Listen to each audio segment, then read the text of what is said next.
Welcome to the Patient Heart Podcast. I'm Krista. And I'm Leon, and we are here to share the stories of the patient heart. From raising children to entrepreneurship to spirituality and even our relationship, our intention for this podcast is to come together and express our creativity. The patient heart brought us back together, and we are so grateful to share this journey with you. Let's dive in. Hello, and welcome to the Patient Heart Podcast. Today we have a very special episode. I'm going to be interviewing my partner because she is a great yoga teacher, and she did her first in-person class in how many years, honey? A long time. Yeah, so 2.5 years. So we're gonna talk about yoga and the importance of yoga, and kind of get to know like how to get started in yoga and like the importance of it, and a little bit of Krista's story. So I'm gonna be the interviewer, and she's the interviewee. This should be called the Leon Show. Talks with Lee. Every show is a Leon show. Every show's a Krista show. Yeah. All right, so we're just gonna dive in. So Krista, what made you want to be a yoga teacher? Well, I don't know if I should tell you my yoga journey first, because that's kind of where it all started. Tell me, we want to know the yoga journey. Yeah, so in 2013, I went through a situation and I went to a counselor, and he said there's 4 pillars of life and you only really do 3 and you're out of balance and you need to go try something that taps you into spirituality of some sort. And he said, yoga. I'm sure he probably said meditation or something too, but I think he said you should do something like yoga. Mm-hmm. And I was living in Thunder Bay, funny enough. And so I found a yoga studio and I started practicing. And at the time I was a super gym rat. Like that's all I did was work out. Mm-hmm. And so I just transitioned to like really physical practice, like hot yoga and fast-paced flow and stuff like that. So it wasn't much of a change. Right. And it wasn't, looking back, like really probably what he meant. But anyways, it opened the door. And then pretty much that opened the floodgates of like wanting to learn more about it and becoming obsessive about it. Right. But yes. So when you like first started doing those like hot yoga classes and like the fast-paced flow classes, did you like it, or did you have a feeling like, oh, this is something that like I love? No, I felt really obligated to do it, but I also felt really obligated to like go to the gym too. Like I had a pretty bad relationship with like goal setting and stuff. I know we talked about this probably in our goal setting podcast, but like there was really negative reasons to be doing a lot of those things. And yoga, although I knew on a deeper level was going to be beneficial in the long run, it was like, I feel like another Band-Aid, that type of yoga. Mm-hmm. And it wasn't something like, sometimes I would just dread it. Right. And like it was really hard. I have to say it was really challenging physically, but the mental aspect of being quiet for an hour and an hour and a half really, really, really, it was so hard on me. Yeah. It even still is. That's why I'm a teacher and not a student. Because I can't be quiet for an hour, but I can talk for an hour. So when did you find yourself like starting to fall in love with it? I feel like maybe I shouldn't say I didn't love it.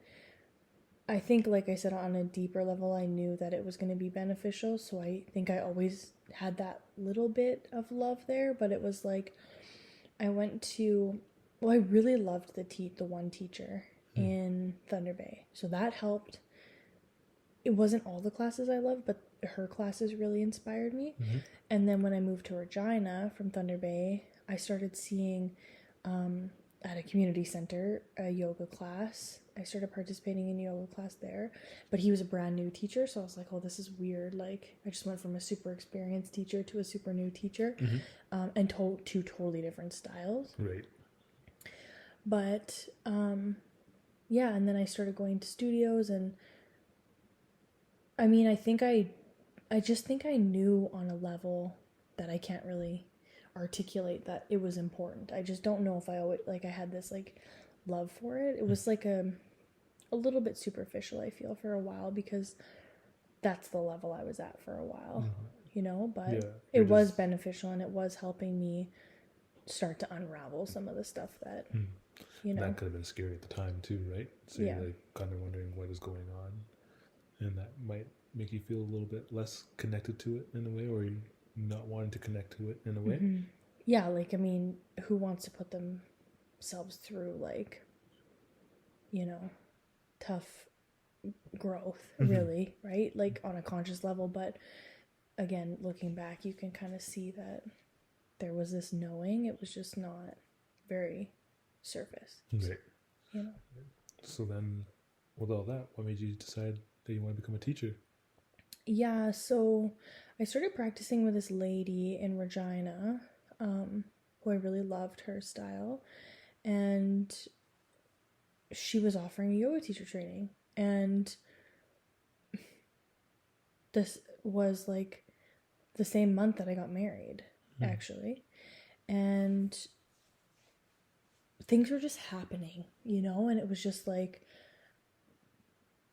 my mom helped me pay for the down payment of it, and I was able to afford it because it was a 10-month payment plan, because it was a 10-month program.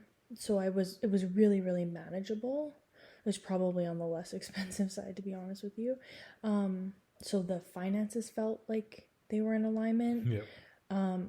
which was a big deal at that point in my life. And then it was just, yeah, it was just this pull. Like, I remember one of the ladies who I took my training with said that her name was Robin, and that the lady was asking for a sign or something, and she saw a little Robin, and that made her realize that that was a training she wanted to take. I didn't have any of that. Like, nothing really. I mean, everything happens, and I know it happens as it should, but it was never like that on that level at that point in my life. This was like 2016, or wait, no, 2015, is when I started in the fall. And there was a few times when I almost quit because it was just not what I thought it was going to be, and there were some things happening that weren't up to snuff, in my opinion, but I'm glad I stuck it out, because, yeah, you need a certificate. So wherever, like, I've heard of a lot of people who've gone through their first training and it was just like not what they wanted, so they did more. But I feel like what I learned in that, and who I met, and the experience was really necessary. But yeah, it was, maybe I'm not remembering things properly, but I just don't feel like there were these like Moments. No, it didn't feel like that at the time, you know. And I was also in such a different headspace. I was working in finance. I was just newly married to, you know, like, there were so many things that I thought I had to be doing on this level that I don't know if I really connected to that deep intuition and that deep, like, trust of myself. I had it on some level because I did these things, but I also struggled to trust that process, I think, you know. Yep, no, 100%. I totally understand that. Yeah. But lo and behold, like, you're here now, and like, Yeah. I know that before COVID happened, you had your own studio. Yeah. And that was a magical time. Yeah. That was beautiful. Yeah, so I graduated in the summer of 2016. Like I said, it was a 10-month program, so we started in the fall of 2015 and finished in the summer. And then I got a job at Good Life. One of my old friends from when I worked retail, she started managing the Good Life and was like, we could definitely use a yoga teacher. And yeah, started at a gym, which I did teach a little bit at the studio that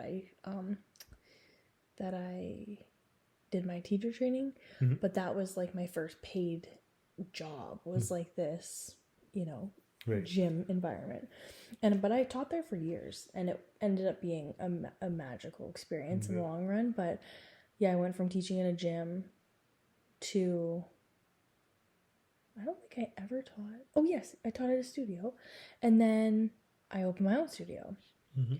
And then everything went to hell in a handbasket. And But before everything went to hell in a handbasket, how was it teaching in your own studio? my own studio was the best. Although I, at this point in my life, wouldn't want to have to manage a space. It was really, really small, so it was really manageable for me to do it. And I did have help, but it was like just freedom. Like I could teach whatever I wanted, whenever. I listened to people and what they wanted. Of course, I wanted, people to come, but there was no restrictions. There was nobody telling me I had to do a certain thing or play a certain song, or, like there's even some pretty strict rules at the gym about music and blah, blah, blah, blah, blah. Like none of that existed. Right. But then there's also vulnerability because it's yours, So there was a really beautiful combination of like scariness and vulnerability and like total and utter freedom. But then again, because I did have help, and that's all I'm going to say, I felt restricted in ways too. It's like upon reflection, again, there was that lack of trust in myself, so much so that I relied on other people to tell me how to run things and how to do things. So once I really took the bull by the horn, it was like, okay, this is mine now. And that was really empowering. I bet 100%, hon. Yeah. That is amazing. And I ran that for a year. Oh, yeah. And it was literally like a year to the day year almost. To the day, yeah. And then everything shut down. Everything shut down. So after everything shut down, you knew that you loved yoga at that point. Like like I remember, coming to you and you should really do yoga. And I was like, yeah, I will. And like, I'm kicking myself to this day because like, I should have started then, but like, I'm going to start now. There's no wrong time to start yoga. And yeah, I personally believe that yoga is probably the most important, I don't even want to call it a workout, but the most important thing you can do for your body, your mind, and your soul. Yeah, totally. Yeah, you can go to the gym, lift weights and all that, and that get can be swole really meditative. And be a bro. Yeah. And which is what I wanted to do. But yoga, whenever I did a yoga class with you, or I did some yoga with you, and then I went and worked out, I had the best workouts of my life. Yeah. Because my body was primed, prepped, and prepared Yeah. to do what it needed to do. Yeah. And like now with my goals changing on like how I want to be fit and how I want my body to behave, I'm going to say. And last, it's not about getting big anymore. It's mostly about getting flexible and being able to move in different positions that I wasn't able to move before, but also be able to be functional fitness as well. So just like body weight stuff and lightweight stuff, but like more yoga. And I just never knew how important it was at the time. Like I feel like so many people think it's an important physical practice, and it is. I 100% agree with that. But I think the emotional side effects of a physical practice is really where the benefits and where the long-term, benefits of that practice can be shown, What I learned from yoga is that coming off the gym, like when you're in the gym, you force weight, you force yoga, you don't get very far. No. And I know my first like few, I'm going to say 10 times, I forced it, and I got so frustrated because I couldn't get into these positions. And then one day I finally was just like, I'm just going to let go. And I did, and then I could find my body just kind of easing into these positions a little bit better. Yeah. Still not all the way there because I'm so stiff. Right. You know how stiff I am, a soccer player, and just like, you're a natural athlete. You're not a natural yogi. Yeah. So you kind of like, person. Yeah. So, but once I like, my mind just kind of let go and just be in the practice of it and not try to force it like I would, like a workout, not like force myself to go to the gym, but like force like the weight, and you push your weight up and then you pull it, or you pull your weight. and just going with the flow. And that's why I like the word flow yoga, because you're just like, it's just a flow. Like, how important is that for people to know, like, you know, yoga is not really a forceful way. It's more of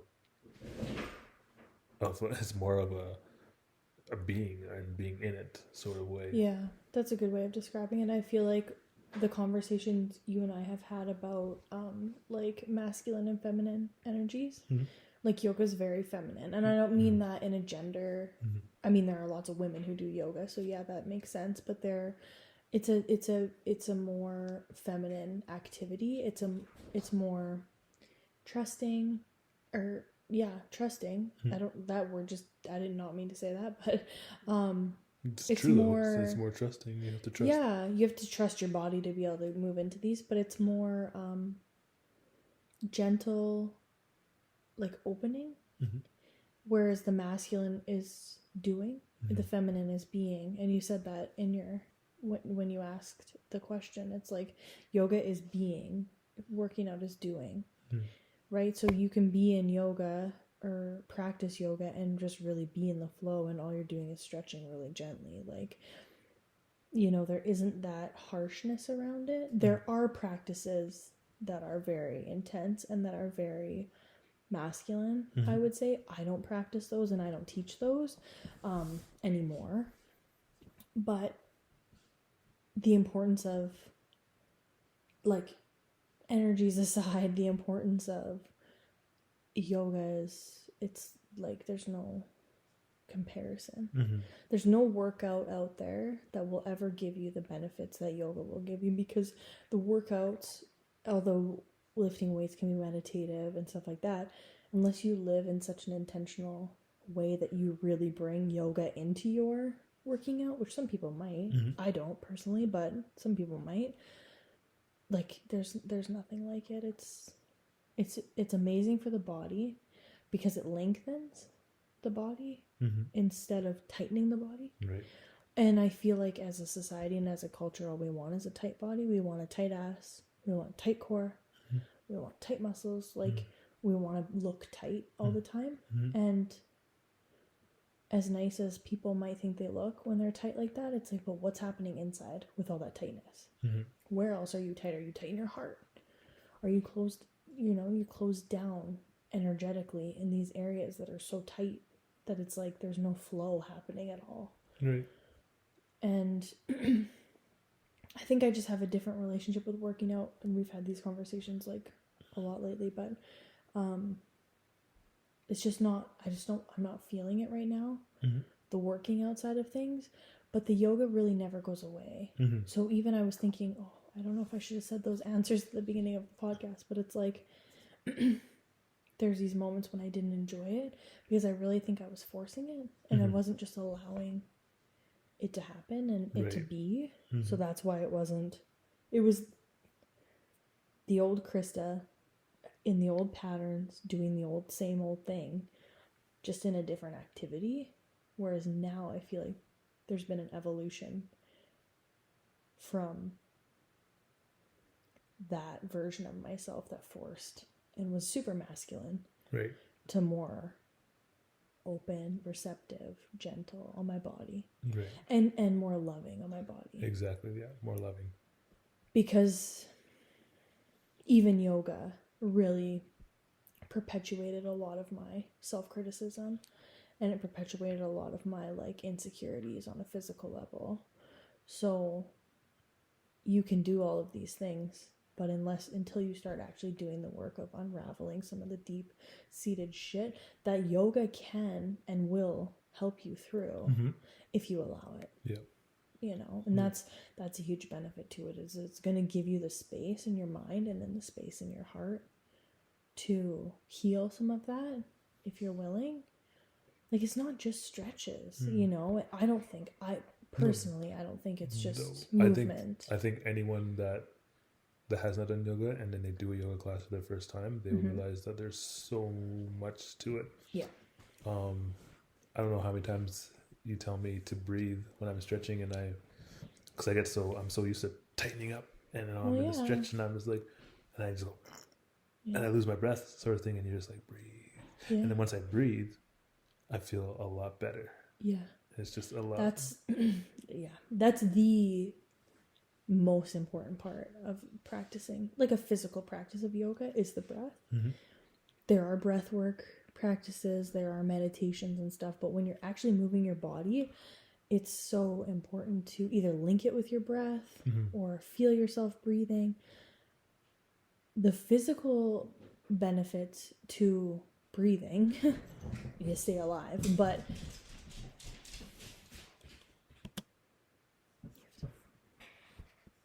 what's the time? It's now 20. Sorry, we had to take a quick break because the animals were going mental there for a minute. There's a moth in the house, and the That's cats are just going crazy for the moth. I was wondering what she was doing. Silly cats. And then the dog's like, "Oh, the cats are playing, so I want to play too." I'm gonna and they don't want to play with her. They don't want to play with the dog. She's too big. she's too big and goofy. Yeah, so I'm a little bit lost for where I was, but basically the breath is like the most important thing. The ability to be able to release your body through your breath. The other thing about the breath too, and the mind really, is that in a yoga practice is like, I remember people, yoga teachers that I've practiced with, being like, you can imagine yourself in a posture and your body doesn't know the difference between the imagination and the actual experience of it. So the physiological effects are still there, even if you just envision yourself in child's pose, but your knees messed up and you can't get that low or whatever. Right. You still reap those benefits because you've made like a conscious imprint in your mind of it. I don't know. That's amazing though. That's pretty wild if you ask me. Like, well, your mind's a whole powerful unit Of its own. for the body. Yeah. But the breath though, it's like tonight in practice, I could hear people breathe and I'm like, whoa. Like the sound of people exhaling, you can feel them releasing their bodies, but so much more.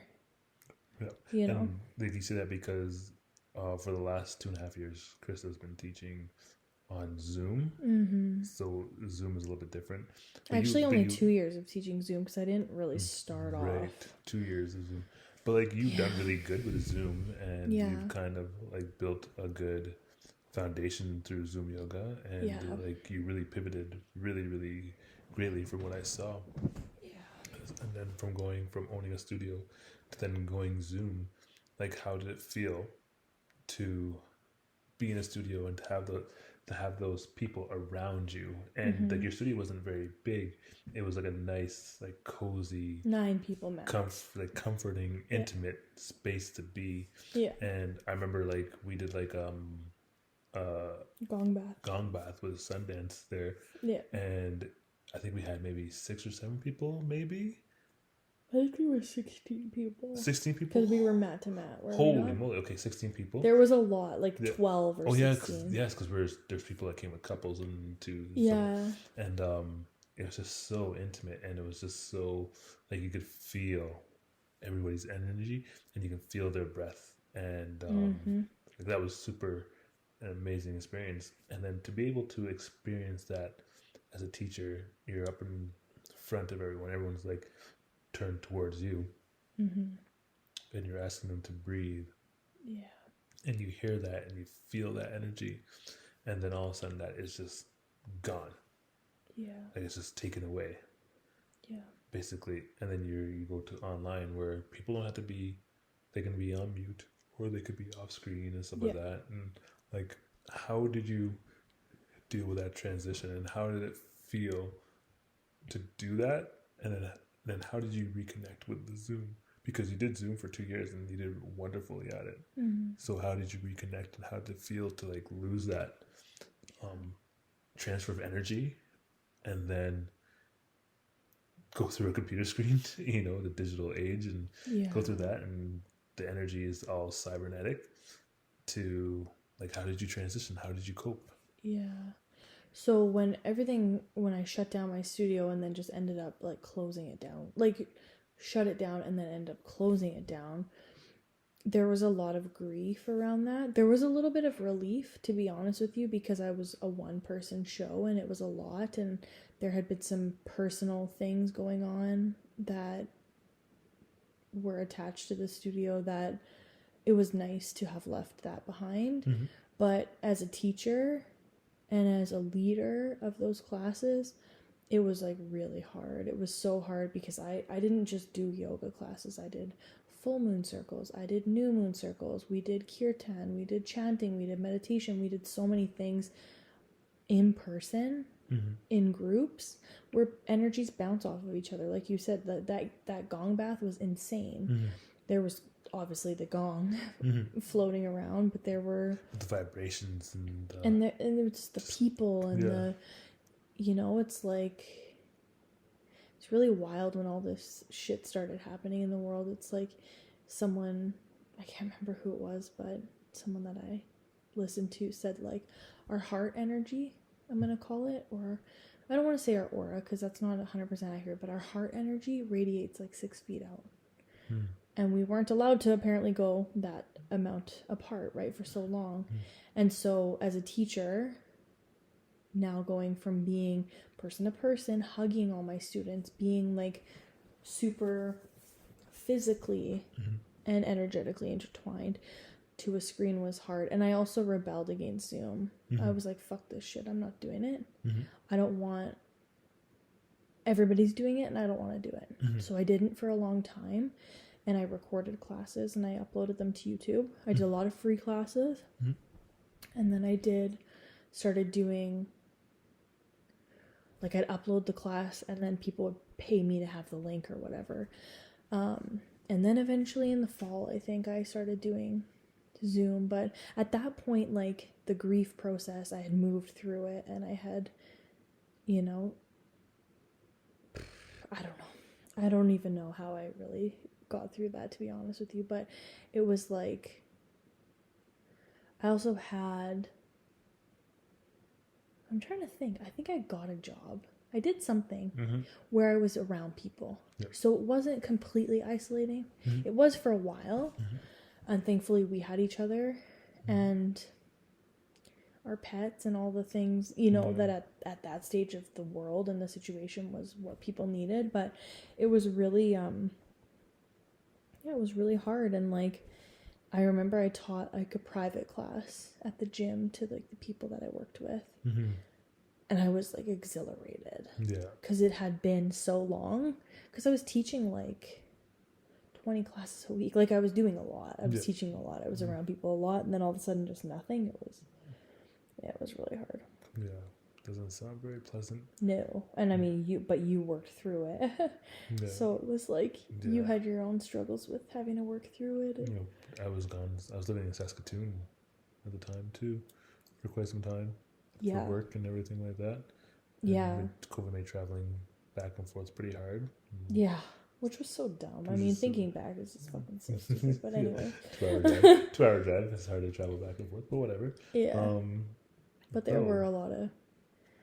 was a lot of like lonely energy and a lot of like disconnection.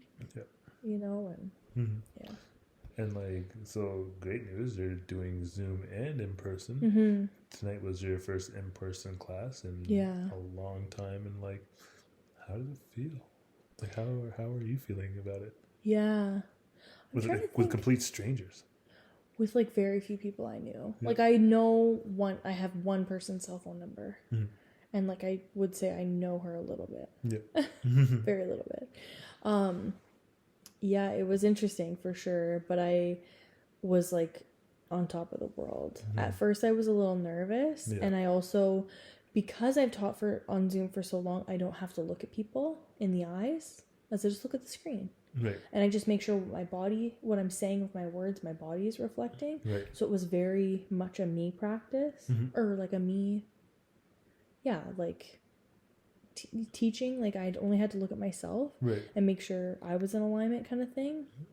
But tonight I didn't have to. I chose to want to look around, and all eyes on me. It was like, whoa. You know, like, I haven't had 17 people at my classes on Zoom before, or 20 people, or how many ever. I've never really had that big of a class, but it's totally a different vibe as a teacher. But then also, like, it reignited something within me to be around people and to feel their energy. And it was there was no fear. Like, it was just like, there was just no bad vibes. There was no fear. There was no, oh God, I gotta be away from this person and I gotta be doing this and blah, blah, blah. It was just like, fuck, we're showing up, we're breathing. You're bringing your mats and You're bringing your mats, you're just enjoying yourself. There was like, yoga. there was no baggage with it. And it was, it was really cool. Oh, that's amazing. Yeah, it was, my favorite takeaway was the breath. I could hear people breathing. And to me, I know a few people, like, by association kind of thing, or what they do for a living. And man, do those people need to breathe. So then you hear that and you're like, okay, something good is happening here, you know? No, amazing. Yeah. So if there's anyone that would like to become a yoga teacher, like, how do they go about doing that? Yeah, well, I'm sure there's lots of ways, and it can get all overwhelming and confusing, and you're just like, I feel like if you want to become a yoga teacher, do what I didn't do, which was listen to your intuition and follow your gut. Maybe I did that on some unknown level, but it was like, I think you did. But it was like, don't just settle for the first training. Don't just settle for the least expensive training. Like, do what calls your name and what style and with what teacher, and really make sure that it's something that's going to impact your life no matter what, but make sure that it's an experience to the best of your knowledge that it's going to be really beneficial for you. And also, it's been 6 years, almost. Well, it's been 7 years since I started my teacher training. Wow. So, like, I don't even know what's out there anymore. I don't really know how things have changed. Is it all on Zoom? Is it, you know what I mean? Like, it's, everything's super different. And I wouldn't even know where to start. I'm sure you could Google stuff and see, but I've heard, I have friends who went to Costa Rica. I have friends who I did my 200-hour training with, who then went on and did another 200-hour, which would make them then, or 300-hour, you know, they would like add on to it. And they would go to Costa Rica, or they would go, you know, overseas kind of thing, or I don't know. I'm trying to think if the one lady went to Europe, but like, there's so much out there. But just trust your heart and follow that energy, and it'll all work out. Yes, trust your feelings. Yeah, because it is a really personal experience, and you can get really cracked open, and there's a lot that will shift. It's inevitable when you move through something. So, like, say you go to Costa Rica for 2 weeks, or a month. It's inevitable you're going to crack something open in an immersive 1 month yoga teacher training. It's meant to. 1,000%. That's and as for anyone that wants to get into yoga and is afraid to, though, like, what would you say to them? Yeah, I feel like the yoga community has made it a little less accessible for the average Joe. How do you mean? There's like an energy around yoga that might be a bit pretentious or just not accessible for every person. Prices are really high. Studios have certain policies or certain energies about them that just don't make you feel welcome. But I feel like the best thing, again, is to listen to your heart and go with where you feel good and where you feel accepted and where you feel like you can do the work.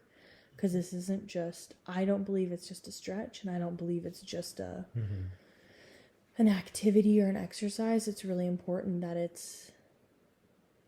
you make it your own. You make it your own, and you give yourself space to move through whatever shows up.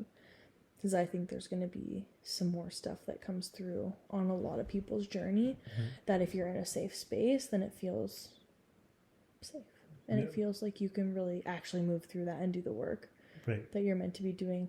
But I mean, that's why I said to you tonight, like, there's an intimidation level when people are first-time yoga goers and you're their teacher. because I don't ever want to set a stage that they're not good enough for it, or they're not flexible or thin enough, or whatever narrative people have in their mind about yoga.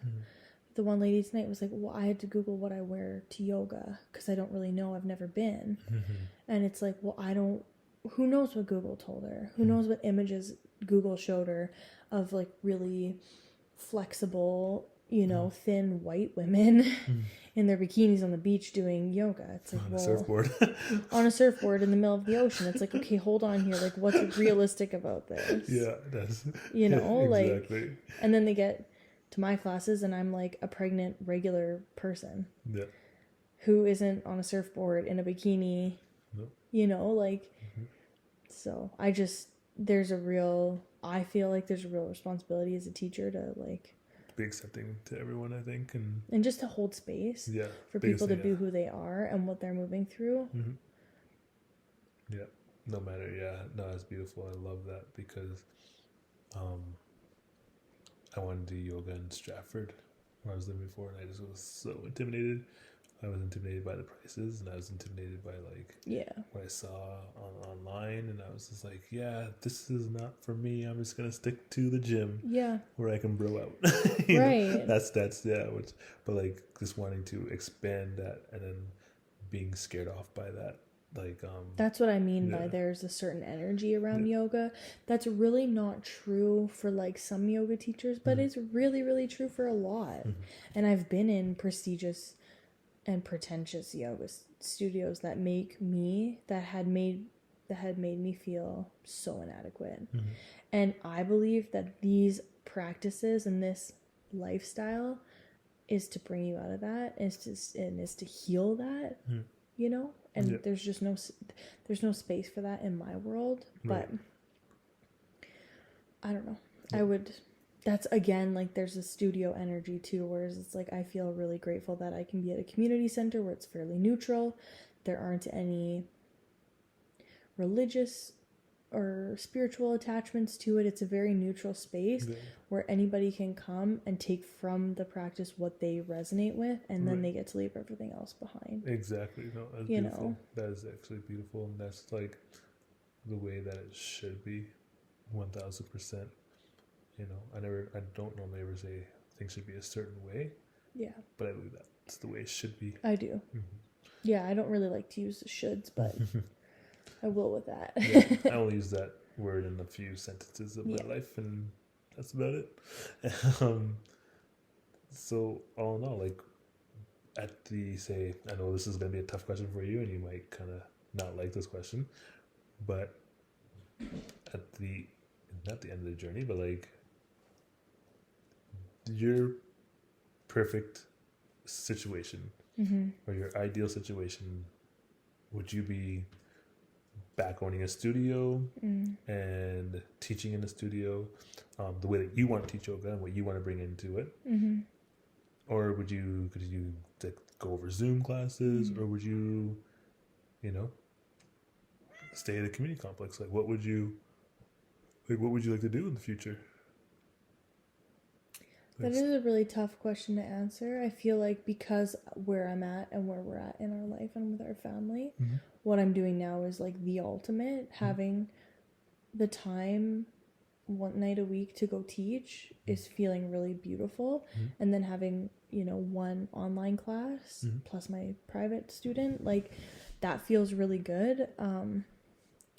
There's a part of me that would love to own a space and have my own space to teach from, because I love setting stages or setting energy spaces, like having altars and having, feng shui set up and like stuff like that really is important to me. And I feel like that helps with the energy flow, but I don't know, like I'm kind of open to whatever comes, and the opportunity to teach at this community center was like a divine synchronicity. It was beautiful. It was like, so you got to take those wins when you can get them. I'm hoping that the more I teach in person, the less I have to teach online, because it's less, there's less of an energy exchange. But then again, because I'm so far from so many of my yoga students that I built relationships with in Regina, I don't ever want to go offline because I don't ever want to lose them. No. You know, so yeah. In a perfect world, it would be as it is. If I can say that. Of course you can. 100%. Nova, are you coming to join us? Yeah, Nova's here. She's coming to say hi, and She's coming to say she's done a lot of yoga in her days. her favorite position is cat. Cow. No cow, just cat. Just cat all day. Yeah. Well, that's beautiful, hon. Like, I love that you're back to teaching in person, and then like tonight and the past week, as things were getting closer, I started seeing like a different side of you, and like you were getting excited again, and it was beautiful to see that. And I feel like this year has been the hardest emotional year I've gone through. Pregnancy with Lil was emotional, but there's more to this. I'm pregnant now too, but it's like there's layers of shit that I've been moving through. And I taught a lot online, but I feel like this in person is going to be a healing component of what I've been going through. And there is a lot of excitement. There was a lot of excitement around it, and now it's like continuing because I've finally done it. You know, that anticipation. It's like I was kind of nervous. It's a bit vulnerable to teach because, well, if people don't like your teaching style, and you're really an authentic teacher, then do they not like you? I don't know. But yeah, it's definitely, I think, part of my healing journey to be a teacher and to just like hold space and to be held too, because I feel like everybody that was there tonight held space for me to be where I was. You know, so yeah, that's a great point. So a lot of teachers just think that they're in charge or whatever and stuff like that, but it's a two-way streak. You know? It's a transfer of energies, it's a transfer of openness, and a transfer of space. It's a sharing of space. You're right, 100%. The other thing too is I feel like now more than ever our world needs community, and I have a community that I go and like I'm a yoga teacher online on Zoom. I do moon circles with a community online on Zoom, and I so appreciate that. But I do really feel on a deep level that we need to be around people. In person, sharing space in a loving way, without the fear, without the judgment, without the baggage that has been pushed onto us for so long, you know. Wouldn't it be kind of cool to be able to do the Zoom and live at the same time? Yeah, you can. You probably could. You could probably just stream yourself teaching, right? Yeah, and in live, so you don't have to have the camera on the other people. It just be on you, but you'd be teaching a class at the same time and on Zoom, and you get the best of both worlds, and it's just beautiful. That would be cool. Yeah. I would need you to be my cameraman. I got shaky hands, but sometimes I could be a freaking surgeon. I know. You know? It's really weird. Maybe I won't hire you as my cameraman. No, I could just be I could be your hype man. I could be like, I'm into that. I could be like the mic guy. It's like, the boom holder. The boom breathe. Actually, you could walk us through a really nice meditation. I could do a meditation. Yeah, I could do a meditation. Yeah. I think that would be lovely. Yeah. Well, that's great, hon. Like, I just really wanted to really get your story out with a whole bunch of people out there, because I think you are the best yoga teacher, and I love you 1,000%. And I just really want to interview and see and learn your story. Even though I know a little bit of it. Yeah. But I feel like we've never really gone that deep into it. Yeah. I hope I wasn't too negative about my story. I feel like I just feel like I was really naive for many years of my life, and now that I'm 30, I know everything, so I can look back and think, what the fuck were you thinking? Yeah, wait till you turn 33, then you really know everything. Like, you think you know everything at 30, and then you turn 31, and you're like, whoa. I actually know for a damn fact that I know nothing, even though I'm 30, but I know more than I did when I was 20. Yeah. So that makes me happy. One who says they know nothing knows more than someone who knows everything. Exactly. Write that down. Leon Price. Yeah. Leon Price. No. Yeah. That's beautiful. Thank you so much for doing this with me, hon. I know that it is later, and Yeah. we're probably both And I tired. just taught, and I was momming hard all day, so Yeah. I'm definitely gonna get a good sleep tonight. Yeah. Mom gets to go to sleep, and I get to stay up for another 12 hours. So it'll be 24 hours. But I'm on nights, so that means I only got 2 more shifts to go, baby. I know. And I'm off for 4 days. This one went by It's going quick. by so fast. I know. Time goes by. Time is a weird illusion lately. Yeah, time is an illusion. It is an illusion. Time. It doesn't really exist. We can actually bend time to however we like it. Like if I just tell myself in the morning that I'm gonna have a quick day, I have a quick day. But if I tell myself in the morning that it's gonna be a long day. Yeah, and it does. It's the longest day. It doesn't matter how busy I am, it's just the longest day. And if I say it's gonna go way fast and it's like really slow, like people would say this is a slow day, it goes by so quickly. So time is illusion, believe that. And if you are doing something that you feel like you just don't want to be doing, or you wish time would speed up a little bit, yeah, just bend it. Yeah. Bend to your will. Yeah. And do some yoga so you can bend your body and bend time. And with that, Lee Price is signing off, and we love you so much. Thank you for tuning in. Thank you for interviewing me. Oh, no problem. And if your friends don't have Apple, send them over to Talks with Lee, and this podcast will be up on there. And give it a like. We'll link it in the description. Yeah, check it out. And then also just check out all your other cool content. Yeah, you can check it out if you like to, or listen to other podcasts as well too. We have all of them up there. And thank you so much. We're grateful for you all. Yeah, super grateful. Thanks again, hon. No problem, baby. Love you. Love you guys. Bye. Bye.